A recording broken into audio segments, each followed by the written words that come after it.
Finance Minister Ken Ofori-Atta has said the main reason why Ghana must have a national cathedral is because Ghana is a Christian nation and ought to show appreciation to God for blessings. The building of the cathedral came about, a lot of people kicked against it.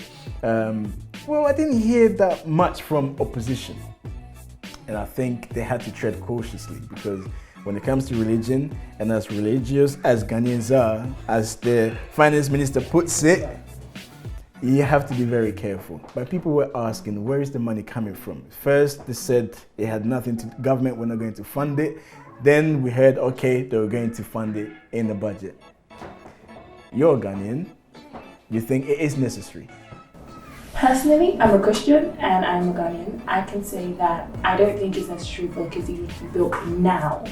It's not something that is imperative for us to do because there's other things that we as Ghanaians need to focus on. Our health system is appalling. Don't get me started on health, but our health system is appalling. There's so many things that are appalling that are in Ghana, and I think spending money on a cathedral, which we don't need because we have thousands of churches. Every corner that you go, there's like 4 or 5 churches there.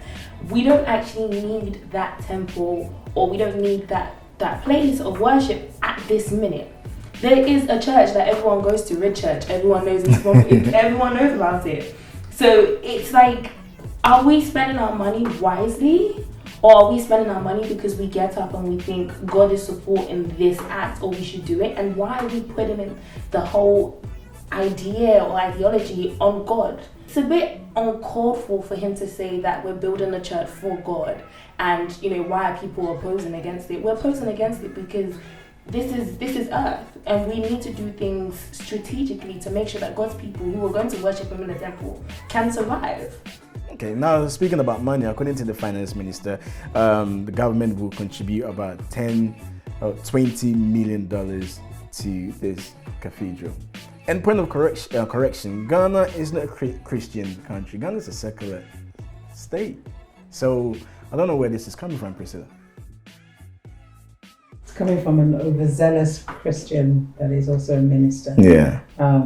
But it's unfortunate, I think, and it's an insult to the collective sensibility of Ghanaians, Africans, and even God to say that because we want to thank him and that's the reason why we're doing it.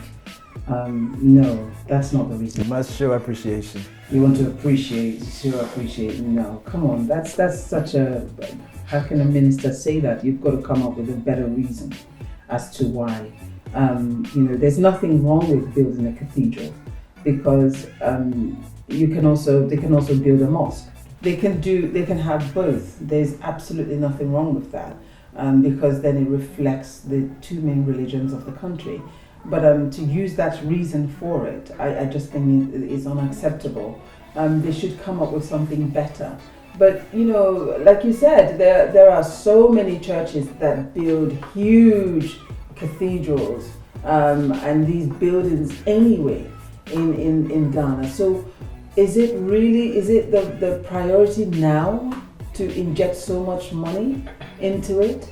What about the other worship centers that already exist, that whether it's left by the Methodist Church or it was left by the Anglican Church? I know that those ones still exist. What about those? And they are government property. So why then are we looking at committing this huge amount of money to building a cathedral for this reason? I don't think it's sufficient, and I'm not so sure that in as much as God welcomes our worship and our thank yous, he's not blind, deaf, or dumb to the suffering that are happening within our communities. And I think he would want us to deal with that first. So you're not against it? I'm not against it. But I think the timing is wrong and the allocation of money from government is wrong at this particular time. So when we have a good health system, when we have most of our people off the streets, when our economy is actually making the right amount of money that everyone's living comfortably. I'm not saying living being rich or anything, but living to a standard. We have people that are on the streets that can't even get one cedi to buy bread. Thousands of people. Do you know what I mean? And the governments are sitting in their luxury house. There's inequality throughout the system. When we've dealt with that inequality, for children to be able to leave school and have a job, we don't need that money to go to a church at the moment. We need it to go to something proper. And Priscilla, I don't know what it is with when it comes to religion and countries in Africa. And as Tiffany's saying, they will say that we don't have money for this, but when it comes to religion, we always seem to find money. Don't get me wrong, I'm a Christian myself, but I often ask this question: what is the impact of our so-called churches on our states? So you have these churches that every Sunday thousands of people will gather in a place of worship. You have men of God that will, boast and brag about the numbers that they have and what they do, but yet those numbers have no impact on choosing a decent leader that can lead, that will not ultimately, destroy, as it were, the various states that they lead.